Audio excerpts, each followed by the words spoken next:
Welcome to the Watchman Privacy Podcast. I'm very pleased to be joined by James Wilson of MyDataRemoval.com. James, how are you doing today?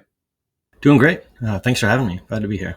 James is going to talk to us a little bit about data aggregate websites out there, particularly people search websites, and especially in the context of his company, which helps people to opt out of these things, get removed from them. Kind of to paint a picture here for the listener. Some of you are probably familiar with people search websites, and some of you are not. So I want to encourage you, if you're listening, to go to one of two or both websites.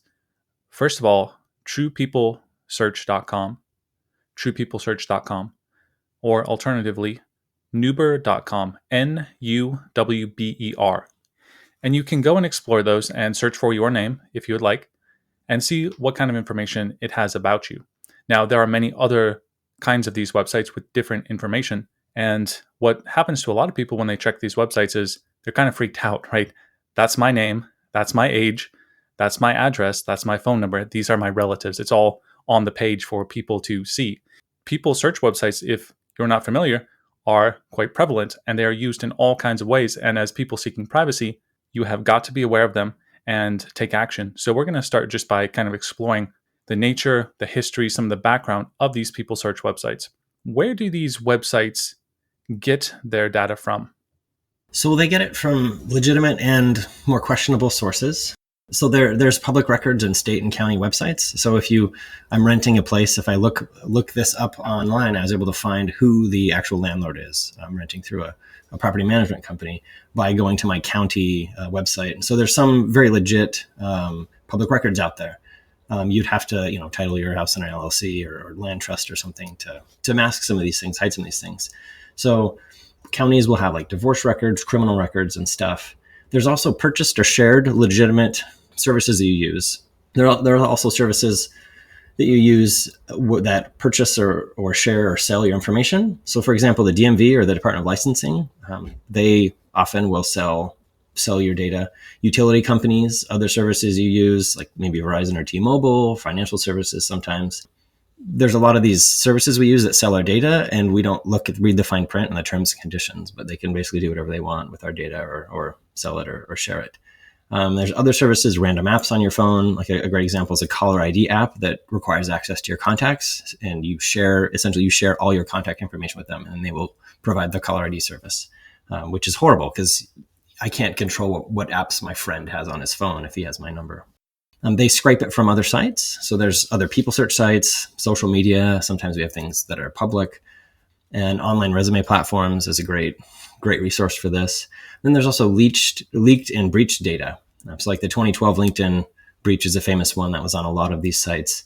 Thankfully, that's 10 years old now, so not as relevant, but there's new breaches all the time. Fortunately, I feel like a lot of these sites don't appear to be very savvy, and so it's not like a new breach is out, let's update our database. It's kind of like, hey, this works, park it and do something else. And if something's broken, go and fix it. Or if the data set gets particularly bad or old, maybe then you'd update it. So they're kind of getting it from all over the place. But unfortunately, there's plenty of public records and legit places that they're finding it. And then there's the more questionable as well.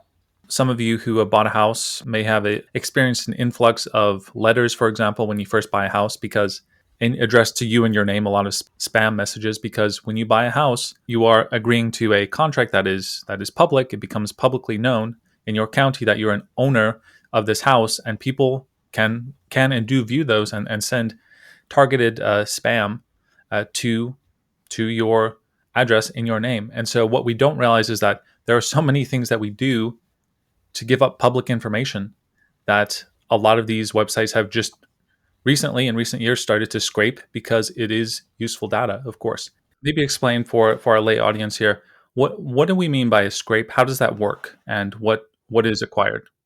So a scrape, you could use Python or a programming language. You pretend to be a browser and you go to a page or URL and you download that page and you parse it or take out what you need and put that into your database. So if you wanted to scrape a people search website, maybe you'd you have to type in all the possible names for each state or each location. And once you found a hit, you would copy that page and put that in your database. So you could do this. You do this in a browser, which is slower. You could pretend to be a browser and just use Python or a program to do it. And the bar is pretty low. It's not that complicated. Some websites are using services to prevent this and block this, but so it's a bit of a cat and mouse. But plenty of sites don't care or haven't put up any defenses to prevent scraping and stuff, and don't care too as well.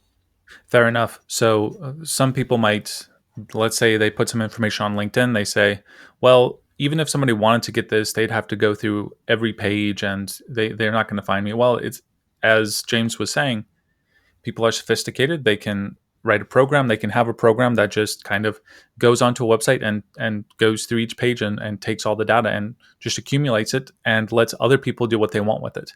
You wanted to make a distinction but between some of the data brokers that are out there. So data brokers kind of could encompass all of these categories, but you have data brokers or data aggregators that are really more B2B, and they're selling bulk data. So there's companies like Axiom. Many people haven't heard of them. Is a good example, but also like the credit bureaus have this service as well, LexisNexis, Equifax, TransUnion, Experian. They could sell categorized data to B2B customers. Often it's going to be like marketers. Axiom, for example, they have a data on over 500 million consumers, and they sell to nearly half of the Fortune 500 companies. And these guys, data aggregators, unlike people search sites, they have a lot of data points on every individual. In 2012, when the New York Times did an investigation on them, the Axiom had 1,500 data points on each person. They probably have way more now, but they know things like your demographics, income, net worth, interests, political and religious affiliations, purchase and online history, and lots of things. They, maybe know us better than we know ourselves in some ways. So they're selling this for campaigns, whether it's a political campaign, a marketing campaign, kind of a thing. And as consumers, we don't see this, right? This is all over our heads, but it's uncomfortable this is being sold. So you can opt out of many of these data brokers. And then you also have people search sites we've talked about and we'll talk about more. And then another category that's relatively new is these credential exposure sites or breach checking sites like Have I Been Pwned or Dehashed. Dehashed, yeah. So these guys, you'll type in your email address and they'll pull up and say, you ran this breach, this breach, this breach. And then they might have your hashed or dehashed password, or they'll show you part of your password, say, yeah, you ran this, which can be used against you. I got an email saying, hey, you were in this LinkedIn data breach. This is your password, kind of thing. But it's years later and I changed my password, wasn't concerned and realized it was just a scam. But so if you remove yourself from these sites as well, that could cover up a vulnerability.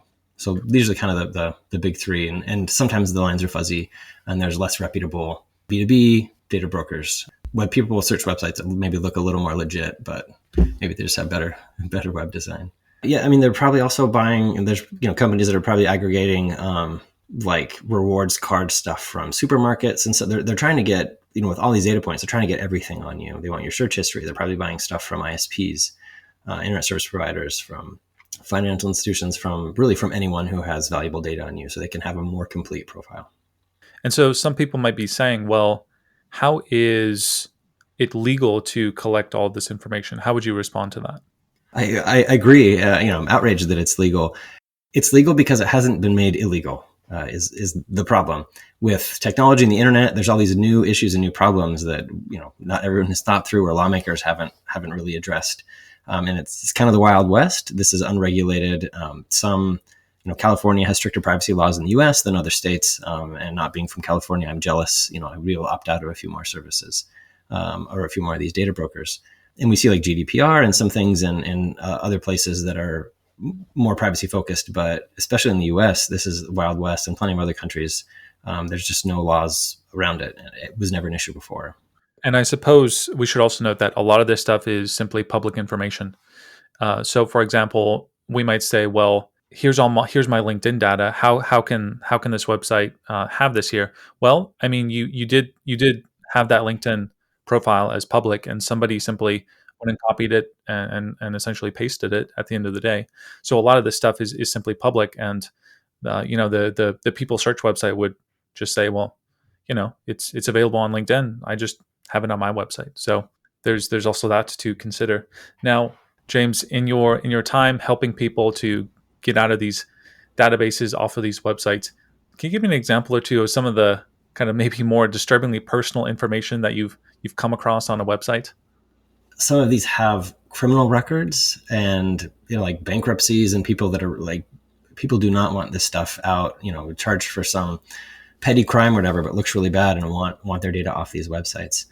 It's unfortunate. And some of these sites are super strict about it. You can only get your data off, some of these criminal history sites if it was later found, you appealed and later found to not have been true or rescinded or something.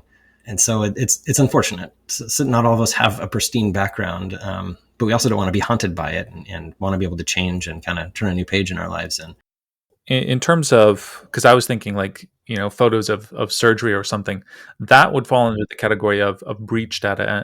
Let's go back to these distinctions. So if a website is hosting data that has clearly been stolen or taken from a hacking of a website, is it illegal to have and host that kind of data? What are the laws surrounding that kind of very personal information that's beyond just the regular people search, this is publicly available kind of stuff?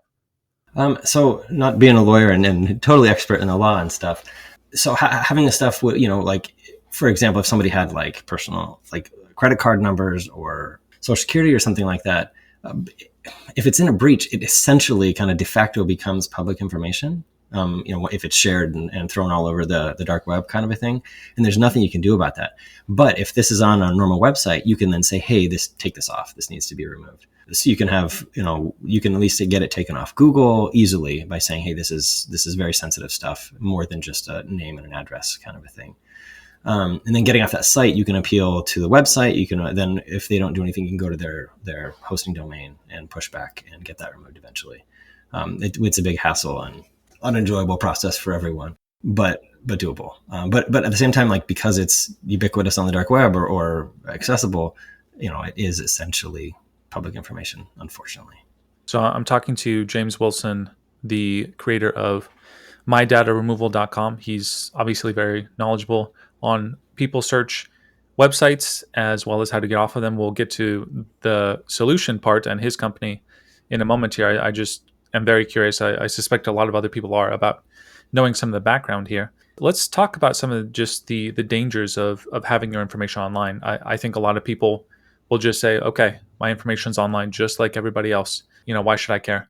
Yeah. So there is some, like, it's been on there, nothing bad's happened, but there are a lot of potential bad things. In some ways, it's like, do I need to wear my seatbelt when I drive in the car? I usually don't get into accidents, but that'd be really bad if it happened. So stalking, these sites make stalking really easy.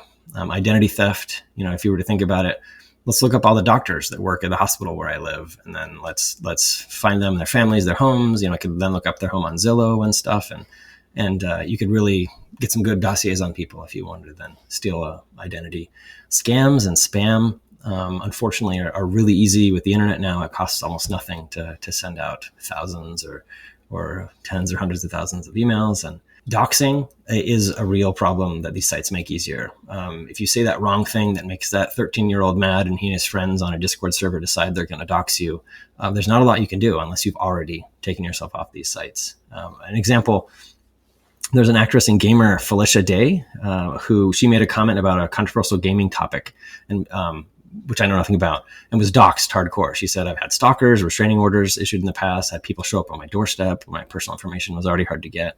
That's really scary. Swatting is something.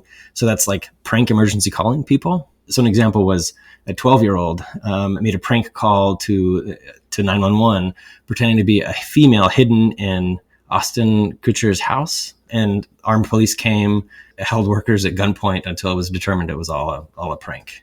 So if somebody knows your address, they could do that to you. There's snooping neighbors and coworkers, just people that are curious, like, I can't find much about this person on social media. Let's look them up on these sites. My mom was involved in a community organization, and she was in charge of membership. And the person she replaced was like, hey, I use this people search site if I can't find them on social media to track down these people who have moved and stuff. It's great. Here's the subscription and everything. I'm a little bit uncomfortable. There's also like Reddit or Twitter army or internet trolls. A great example of this. There was David Quintavalle, a retired Chicago firefighter, was incorrectly identified as being at the Capitol riots. I think somebody who threw a fire extinguisher at a police officer. So it was not him, but somebody on Twitter said it was him. And he just got attacked, not physically attacked, but he had a police officer dispatched to his home to protect him. He received a bunch of bad threatening phone calls, was called a cop killer. And later, was able to prove it was not him. He'd shaved his beard months before and had receipts for being in Chicago during the Capitol riots. But he didn't do anything wrong. Was just accused by a random person. Also, one of the dangers is you do or say something stupid. So an example of this, there was the dentist that killed Cecil the lion a few years ago. I don't know if you heard about this. Yeah, that's I read about that in the introduction to my privacy guide. Yeah. Yeah, it's unfortunate, that impacted his business and things. And it'd be best to not do stupid things. But at the same time, if you've covered your tracks, you can get away with a bit more. And then also, I think it was, so being connected to somebody who does something stupid is also a potential danger or threat.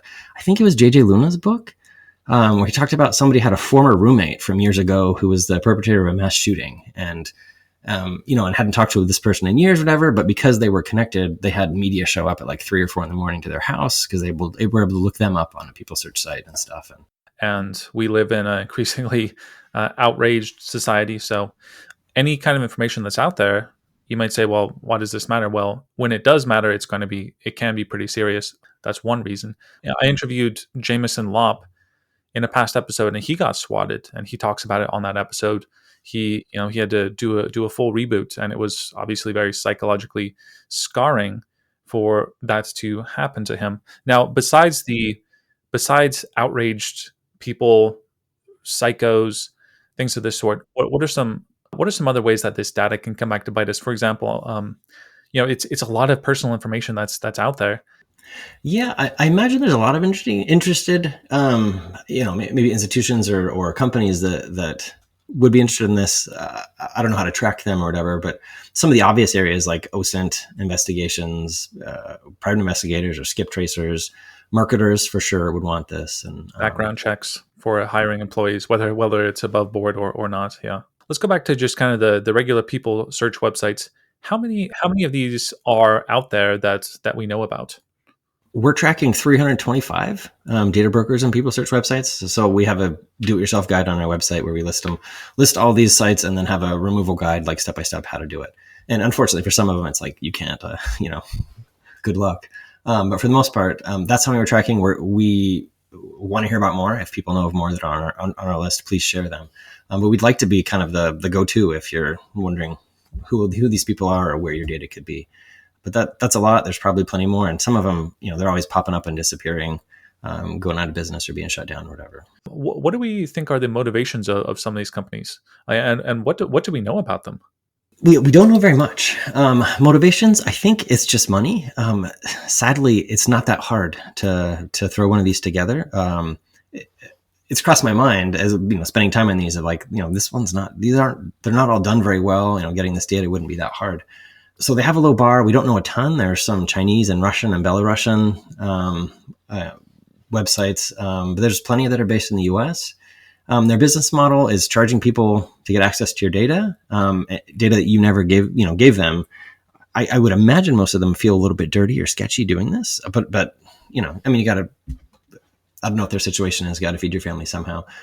And some do claim to be uniting lost friends or something like that, but pretty much all of them, they either charge on their site or they have referral links, like here's the data we have, for more, click this referral link. They don't say it like that, but they get a kickback from then the bigger people search websites if you then buy a package or buy removal from them, or not removal, but buy your access to their database. And if this topic interests you, there's a episode of Michael Bazel's privacy podcast where he uncomfortably interviews the owner of one of these websites. And I believe, and I think, I'm not sure if Michael Bazel's podcasts are expiring now, so it might not be available. But basically, the guy who was running this website had some interesting insight, but he defended it entirely. He, as you said, he was talking about people who have been reunited, friends reunited, how it's used by law enforcement. He kind of goes down the list. I think he was kind of justifying it to himself. Does the widely available information, say on Americans, is this particular to Americans? So I am an American citizen, being U.S. based. I'm obviously focusing more on the U.S. websites. These definitely exist in other countries. There are some for the U.K. and stuff. And then, I haven't really researched this in other languages and other countries and stuff as well. It seems to be particularly bad here, and I don't know if that's because we're privileged enough to, care and be outraged about this and have the bandwidth to do something about it. But I imagine it exists in some form most other places. Slightly tangential question. You talk about getting off of call lists and mail lists. So there's a national do not call sign up list and direct mail. So I think these are helpful. You sign up, and so, but this is for the spammers and scammers and marketers who play by the rules. There's plenty that don't play by the rules, right? And so it's great it's good to put your stuff on there, and our customers, we will add their information to these lists and hope they get less spam and stuff. But at the same time, like those random calls from China, those aren't going to go away. Are they're getting your phone number and such from the same sources as these other sites? Yeah, the same sources, and maybe they're buying it in bulk for some mass scam, maybe from a real questionable data broker. For those who are getting the spam calls and they've tried everything, is there any solution for such people? Changing your number.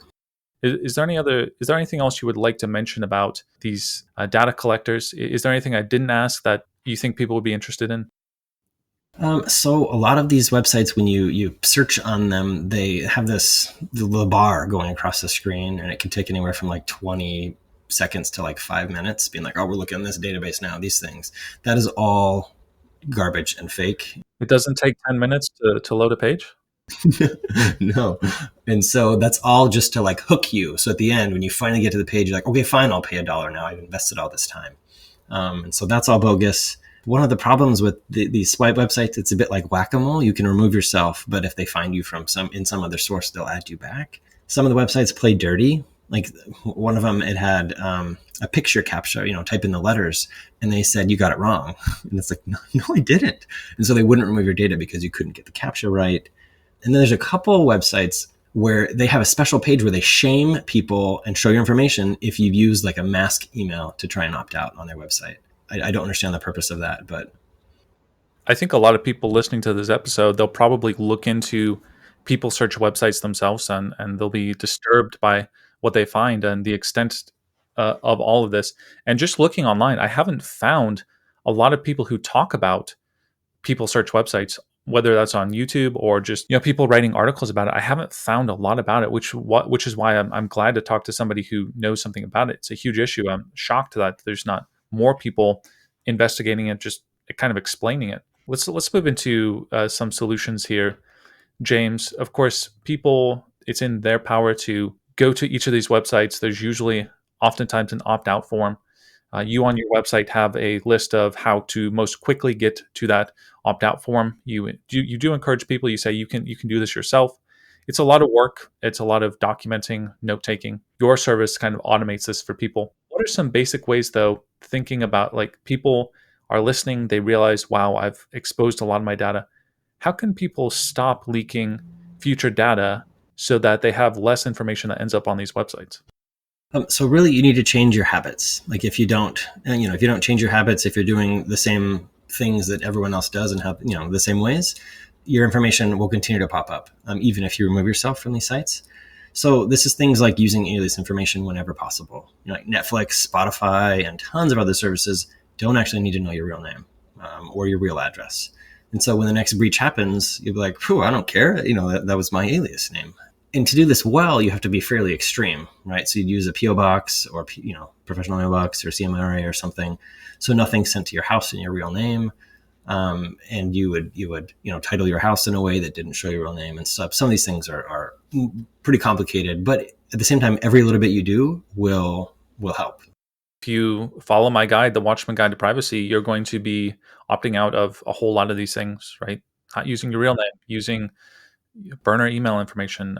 Not like I was, for example, recently at a mechanic, and I put some strong tape over what's basically the equivalent of the VIN number in American cars, which is the identity number. I talked to the mechanic. He's like, "Why did you put tape over this?" I said, "Because I don't want this ending up in databases, and he looked at me and he said the thing that everybody says, which is, this is protected when it's on our computers. And I just kind of gave him that stare, because any kind of information, fortunately, he doesn't know my real name. They don't have my real address. They don't have my phone number. They just have that, since he was able to get the tape off. But being more minimalist, stop giving out information. That's the best privacy technique we have. Are there any particularly serious offending companies that sell our information more than others that you're aware of? So it's hard to tell. It's kind of the norm or industry standard. Everybody does it, and there's almost no repercussions to not doing it. It's hard. I feel like everybody's doing it. Why shouldn't they make a little extra money from selling your data? I know, like PayPal. Somebody looked into like how many people they actually shared their data with, and it was absurd. Hundreds of companies. If one goes to some of these people search websites, let's say they're looking for the opt out, a lot of them block VPNs. Do you have any advice for the best way to get around that? So you could use public Wi-Fi, go to the library or something, or use a service, like ours would work. Then you don't have to worry about it. We would. Sometimes they don't block overseas VPN servers. Some of them do. So you could experiment. So like they're blocking. Some of them didn't block Canadian IP addresses, kind of thing. So you could play around with that. And you could also consider a VPN with a dedicated IP address. Maybe that would get by. Well, let's get into MyDataRemoval, and just go to MyDataRemoval.com if you want to see what we're talking about here as James discusses this. Now, I want to start the question here. One of the main privacy people out there, Michael Bazell, he suggests to take care of opting out of people's search websites yourself. One of his main reasons is, he says, well, you'll know better than somebody else what is actually your personal information. Okay, they misspelled your name here. That's actually your sister's phone number that you want to, remove, of course. Various quirks like this. And I think he has a couple of other reasons. I wonder if you recall those, and what your response would be for using a third party such as yourself. So I agree with him. I think that is best. When I first got into privacy, I did this for myself and for my wife, manually, site by site. So I agree. You're more likely to spot a record that's you, but with mistakes. An example, I was looking at my brother, and they had like a misspelling or a wrong middle initial or something, but he has a relatively unique name, and it was very clear to me. I knew it was him, but that's something like an algorithm might miss. So our algorithms are a bit generous, and we'd rather remove somebody who's not you than not remove you. But at the same time, if somebody fat fingers something and it's an error or whatever, you put in some data wrong, we can't, it's going to come up as not a match in our algorithm. It's checking to see if it's you. So that's totally true. Doing it yourself, for that reason, is better. You better than our algorithm, kind of a thing. So that's one reason. Another reason, and this is what Michael Bazell said as well, is you're trusting yet another third party with your data. Like, how is this a great privacy solution? To get my data off, I have to give my data again. That's unfortunate. There's no way around it. If you're going to use a service, you're going to have to tell them your data. At the same time, you're really telling them what the people search sites already know. So there's nothing new. We have customers who are like, I don't want to give you my middle name or certain things. And it's like, well, give us whatever you want and withhold whatever you want. But if people search sites already know this, then we're at a disadvantage trying to find your match. People don't want to share their birthday, but people search websites know your date of birth. And some of them have it explicitly, other ones just know your age. And so we're not going to be able to find you as well if you're not sharing what these people search sites already know. Another reason, do it yourself is free. It costs a lot of time. As you said, it's kind of tedious and cumbersome, but it doesn't cost any money if you do it yourself, except for there's a site or two that charge you money to remove your data. So I guess that will cost you money, but it's like $3. So those are reasons to do it yourself. And I respect that. And I think the most hardcore people will do it themselves. And I applaud you. Reasons to hire a service is time. The do-it-yourself probably takes 6 to 10 hours the first time you do it. And if you're doing this periodically every 6 months or every year or whatever, it should be faster later on. But it is unpleasant and a hassle. There's also the consistency. We scan every month. We're going to be more consistent than a person doing this on themselves. We also expertise. This is our bread and butter, right? We understand how these sites work, what they show, where they show, how they show it, kind of a thing. We're good at this. We charge $11 a month for the monthly plan, or $110 for an annual plan. So it's not that much money. For the most hardcore, I applaud you, do it yourself. Hopefully we can be a resource with our do it yourself guide and our list of 325 data brokers. But for those who don't have the time or desire, My dad, for example, when I first found out about this, I was like, Dad, look at this. They have every address of yours for the last like 30 years. This is ridiculous. And then I shared with him Michael Bazzel's opt-out guide, and he's just like, I'm not going to do this. I remove myself from one site. That makes no difference when I'm on, 150 sites or whatever.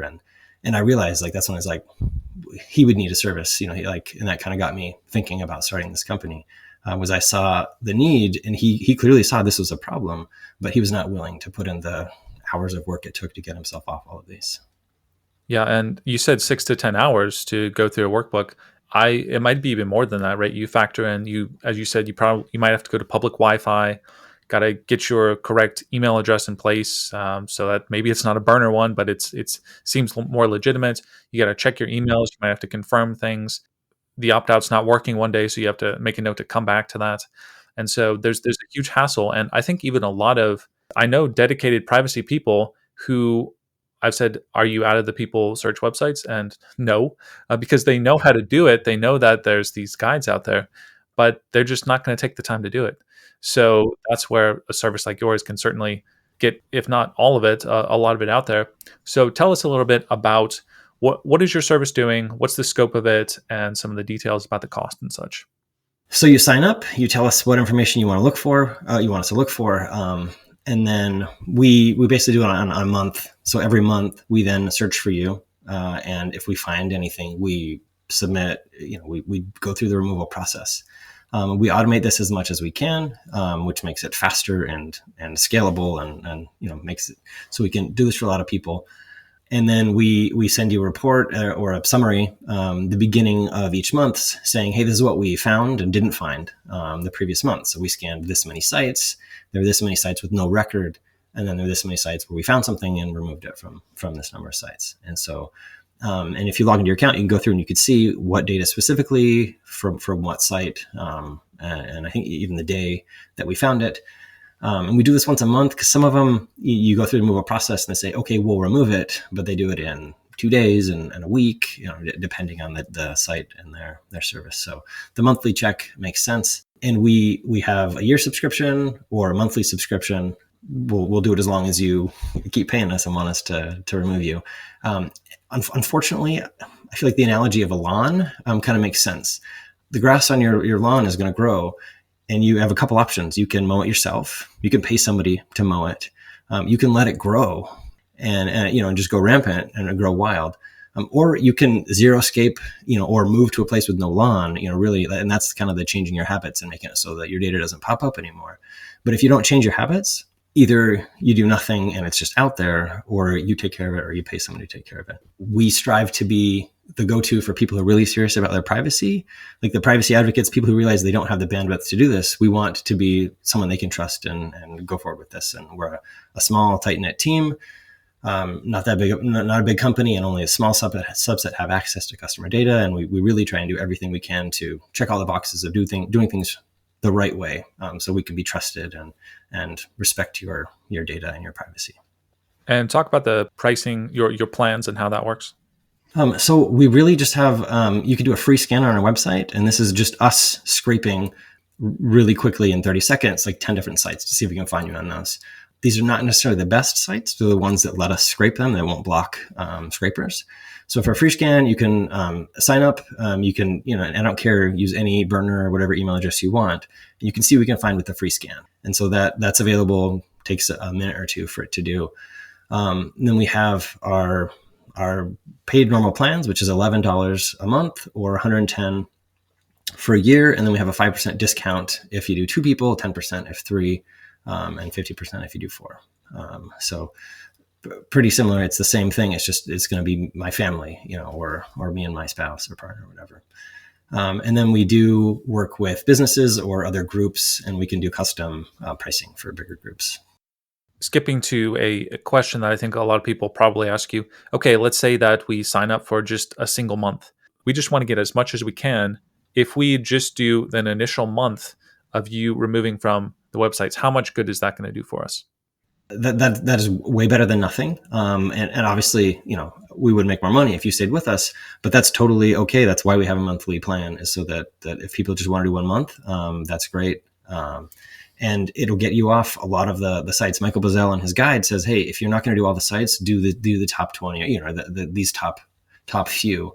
That kind of it spreads from there. And so if you were to go with us, we would hit all those sites, even if it's just a month, and would be pretty good. Sometimes in the second and third month, we find things we didn't find before. And maybe it takes a few months before you're squeaky clean. And at the same time, we're trying every month to add new sites that we cover. We have to reverse engineer an additional people search site to add a new site. So we're expanding that as well. And so if you were to come back, we would have more sites we covered. But if you just did 1 month, that would be great. Payment methods. I don't think it makes sense to withhold a credit card since you're already probably giving your name and various addresses. But if one did want to pay privately, do you have any options for that? So yeah, on our site, we say if you want to pay privately, reach out, and you could mail cash. We could do cryptocurrency. We're open to different ways of doing that, or mailing Amazon gift card or something. We would be very open and flexible with that. PayPal is the default vendor, which I do not love, and privacy wise, they're bad. Not being big in this space, we don't have the luxury of working with some of the other vendors that we would like to yet. But we are hoping to switch to a more privacy friendly payment option in the future. But sadly, most of us still have PayPal accounts, or you can even, if you can get an alias card, you could, or a privacy card, you can make a PayPal account with a different name. And you just take regular kind of Visa credit cards, right? Mm-hmm. Yeah. So let me ask you this: somebody they mail you their Beanie Baby collection for 1 year of service. So they mail you some cash. They get a year of service. And they say, look, I want to give you as much information as I can so that you can be most thorough. What would that involve? What would that include? So we have, forms after you create an account so if you were to buy, online or whatever, we send you essentially we send you a gift card code that you could then log into and redeem that. We ask for what the people search websites have. So we ask for your name, and we have some options for a middle name, a maiden name, and other name. If you've used other names in the past or something, fill in as much of that as you want. Some people also have birthdays they've entered wrong or for some reason on purpose, multiple birthdays. So we take 2 birthdays that we'll look for to match ages on. And then we ask for address, phone number, and email addresses, and really give us whatever you want. Email addresses aren't super prevalent or aren't that big of a deal. It's really the addresses and the phone numbers that we suggest you go back 5 years. And depending if you've moved a lot or whatever, going back further doesn't hurt. So some of these websites have old databases. If you want us to remove that old record, we would need to know that it's you by you sharing your old address or whatever. So if you wanted to go back 10 years or whatever, that would be fine. We'll take as many addresses as you want. We've had a customer be like, hey, this is me. Why didn't you remove me from this website? And it's like, oh, we didn't know you used to live in California. Therefore we didn't look for you in California. We only looked for you in the state that you gave us with your current address. And like, oh, okay.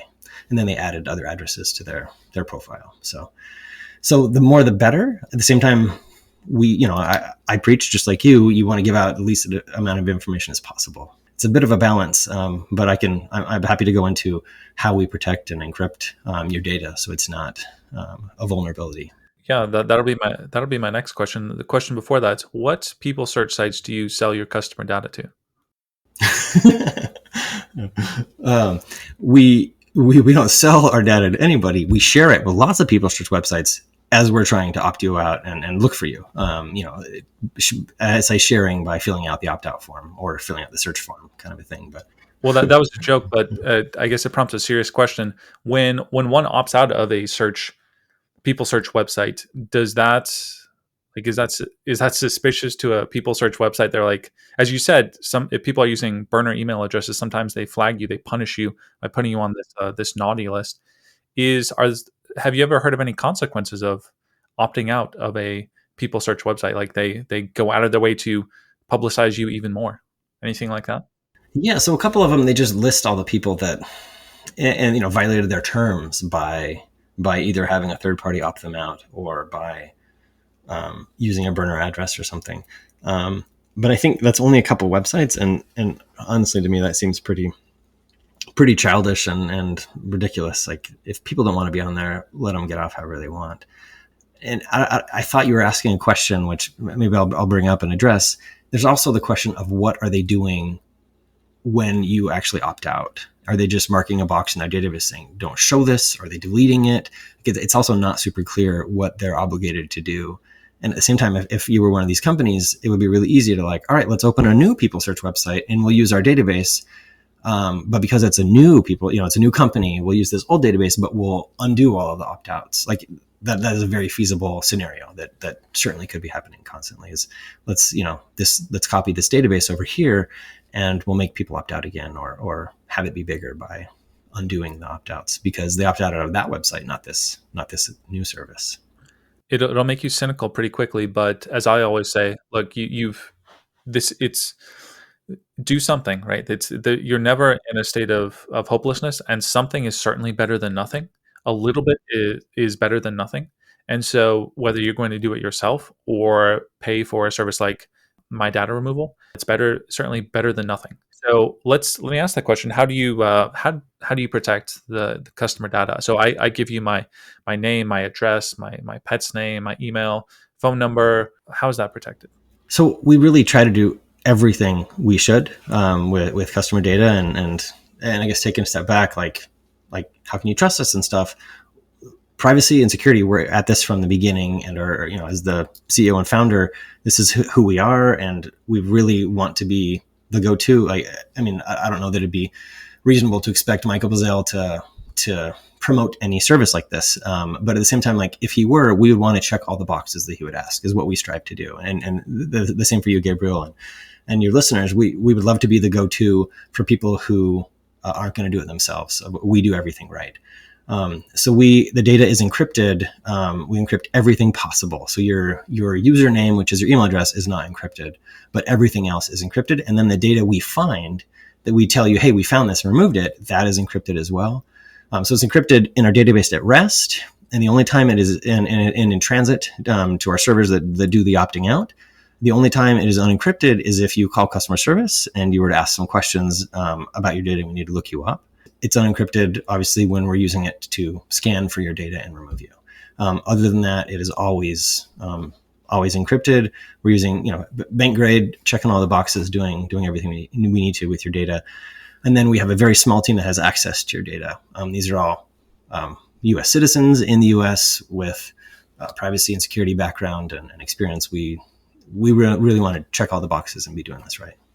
I want to ask, because you're being very transparent here, and I think just looking at your website, that people can tell pretty quickly that you're not, as you said, you're not a huge corporation. Not that that's necessarily evil, and you give people options to do this for free. You give a lot of value to people with your guides and such. I was just looking through those before we started. You have a lot of privacy guides, and you're one of these people with the privacy ethos of, look, I'm here to help. I'm obviously here trying to scratch out a living, which we all are, but you can also do it yourself.